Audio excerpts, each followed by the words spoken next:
Kemajuan teknologi telah mempermudah hidup kita hanya dengan sentuhan jari. Belanja, berpergian maupun pesan makanan cukup melalui sentuhan di layar smartphone. Semua begitu mudah. Namun, tahukah kita bahwa smartphone merekam dan menyimpan semua aktivitas serta kebiasaan kita, tempat yang kita kunjungi, makanan favorit, barang belanjaan, dan lain sebagainya. Semuanya direkam sehingga smartphone kita sangat mengenal kita. Tanpa kita sadari, semua data dan informasi tersebut sangat berharga dan bernilai jual tinggi. Pihak tertentu bisa membaca kebiasaan kita melalui data tersebut untuk keuntungan mereka. Contoh data pribadi yang sangat penting adalah nomor induk kependudukan atau NIK yang ada di dalam KTP. NIK menjadi kunci untuk mengakses berbagai layanan publik termasuk untuk bisa berpartisipasi dalam peristiwa politik seperti pemilu. Dalam dunia digital, berbagai aplikasi yang kita gunakan seringkali mengharuskan kita memberikan data dan informasi pribadi kita, seperti NIK, nomor telepon, alamat, nomor rekening bank, dan lain sebagainya. Pertanyaannya, apakah pengumpul dan pengontrol data tersebut benar-benar bertanggung jawab untuk mengelola dan menjaga data kita? Faktanya, keamanan data kita rentan bocor dan disebarkan tanpa sepengetahuan kita. Terlebih, sebagai pasar digital terbesar di Asia Tenggara dengan pengguna internet yang mencapai 60% dari populasi, keamanan data pribadi di Indonesia sangatlah rentan. Pastinya kita pernah menerima telepon dari bank atau perusahaan asuransi atau SMS penawaran pinjaman dan bahkan penipuan. Dari mana mereka mendapatkan nomor telepon kita?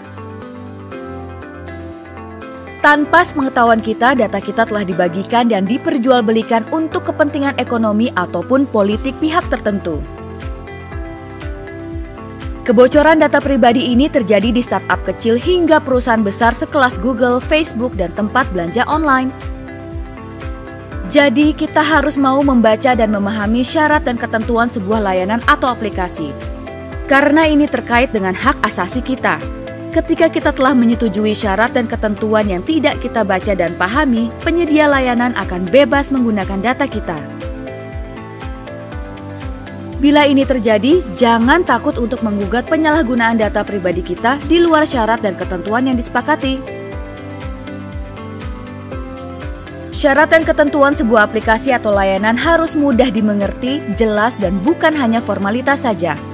Pelindungan data pribadi adalah bagian dari perlindungan hak privasi di dalam Deklarasi Universal tentang Hak Asasi Manusia 1948, Kovenan Internasional tentang Hak-Hak Sipil dan Politik atau ICCPR 1966, dan Undang-Undang Nomor 12 Tahun 2005 tentang pengesahan Kovenan Internasional tentang Hak-Hak Sipil dan Politik.